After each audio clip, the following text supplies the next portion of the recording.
பீகாரில் நடைபெற்ற சட்டமன்ற தேர்தலில் தேசிய ஜனநாயக கூட்டணி அமோக வெற்றி பெற்றதை அடுத்து புதுவையில் பாரதிய ஜனதா கட்சி சார்பில் கட்சித் தலைவர் ராமலிங்கம், அமைச்சர் நமச்சிவாயம், சட்டமன்ற உறுப்பினர்கள் கல்யாணசுந்தரம், தீப்பாய்ந்தான், GNS ராஜசேகர் மற்றும் பாரதிய ஜனதா கட்சி நிர்வாகிகள், தொண்டர்கள் ஆகியோர் பட்டாசுகள் வெடித்தும் இனிப்புகள் வழங்கியும் பீகார் தேர்தல் வெற்றியினை உற்சாகமாக கொண்டாடி மகிழ்ந்தனர்.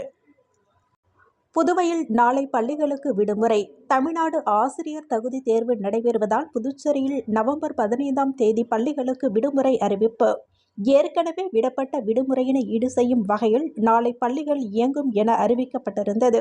டெட் தேர்வு காரணமாக பள்ளிகளுக்கு விடுமுறை விடப்படுவதாக புதுச்சேரி கல்வித்துறை அறிவித்துள்ளது. நாளைய விடுமுறையினை ஈடு செய்ய அடுத்த ஆண்டு ஜனவரி 3ஆம் தேதி வேலை நாளாக செயல்படும் என அறிவிக்கப்பட்டுள்ளது. தமிழக முதலமைச்சர் மு.க.ஸ்டாலின் அவர்களை பாடகர் டாக்டர் சீர்காழி சிவ சிதம்பரம் அவர்கள் சந்தித்து பெருநகர சென்னை மாநகராட்சி சார்பில் மந்தைவெளி கிழக்கு வட்ட சாலைக்கு தனது தந்தை இசை பேரறிஞர் சீர்காழி கோவிந்தராஜன் அவர்களின் பெயர் சூட்டப்படும் என்று அறிவித்தமைக்காக நன்றி தெரிவித்துக் கொண்டார்.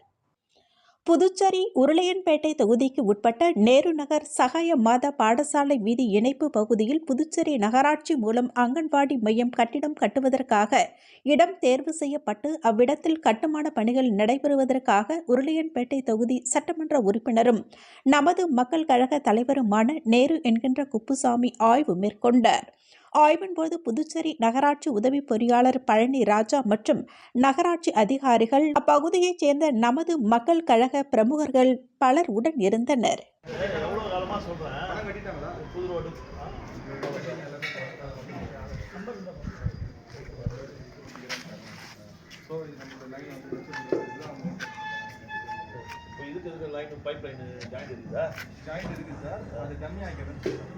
தேசிய முக்கியத்துவம் வாய்ந்த ஜிப்மர் மருத்துவமனைக்கு தமிழகம், புதுச்சேரி மட்டுமன்றி பல்வேறு மாநிலங்களைச் சேர்ந்த நோயாளிகள் சிகிச்சைக்கு வருகின்றனர். புற நோயாளிகள் பிரிவிற்கு வரும் நோயாளிகளுக்கு இரத்த பரிசோதனை செய்ய மருத்துவர்கள் பரிந்துரை செய்கின்றனர். இதற்காக ஜிப்மர் வளாகத்தில் பொது மருத்துவ பிரிவு, இரத்த வங்கி என 2 இடங்களில் இரத்த பரிசோதனை மையங்கள் செயல்படுகின்றன. இந்த இரத்த பரிசோதனை மையங்களில் பரிசோதனைகள் நேரம் நோயாளிகளின் வசதிக்காக நீட்டிக்கப்பட்டுள்ளது. ஜிப்மரில் வழக்கமாக காலை 8:30 மணி முதல் மதியம் 12 மணி வரையும், மாலை 2 மணி முதல் 3 மணி வரையும் இரத்த பரிசோதனை செய்யப்படும்.